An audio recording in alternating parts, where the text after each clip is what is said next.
आज सांगली महापालिकेचे आयुक्त यांना जवाब विचारायला आलो होतो आम्ही, सवाल विचारायला आलो होतो आम्ही की सांगली शहरामधील ही आमची सगळी गोरगरीब खोकीधारक मंडळी आहेत, त्यांची अतिक्रमण काढली, परंतु श्रीमंतांची अतिक्रमण का नाही काढली?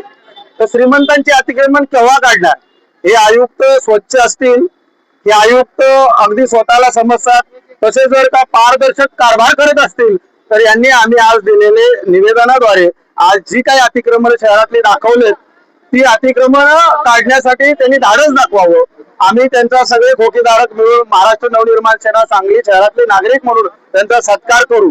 आणि जर ही अतिक्रमण नाही काढली तर आम्ही मनसे स्टाईलने पण सत्कार करायचं आम्हाला माहित आहे. त्या दोन्ही हेच सांगायला आज आम्ही या ठिकाणी आलो होतो. पीएनजी गाडगीच्या बाहेर पार्किंग अनधिकृत आहे स्वतः आमदारांचं, त्याच्यावर कारवाई करायची धाडस करणार आहेत का?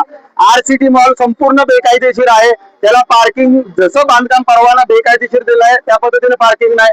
त्याबरोबर विजयनगर चौकामध्ये अनेक बिल्डिंग आहेत, अनेक अशा बिल्डिंग्स आहेत, अनेक व्यवसाय मॉल आहेत, अनेक हॉस्पिटल्स आहेत.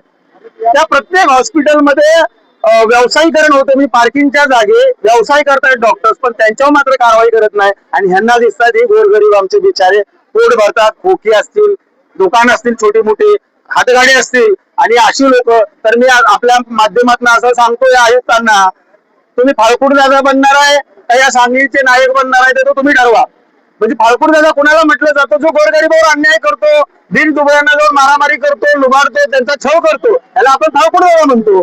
मग आता हीच परिस्थिती आहे ना, फाळकूट दादा सारखे गोरगरीबच दिसत आहेत. जर हे फाळकूट दादा नाव जर तुम्हाला लावून जायचं नसेल भविष्यात पुढं, तर तुम्हाला हे आम्ही दिलेल्या अतिक्रमणावरती कारवाई करावीच लागेल. ओके.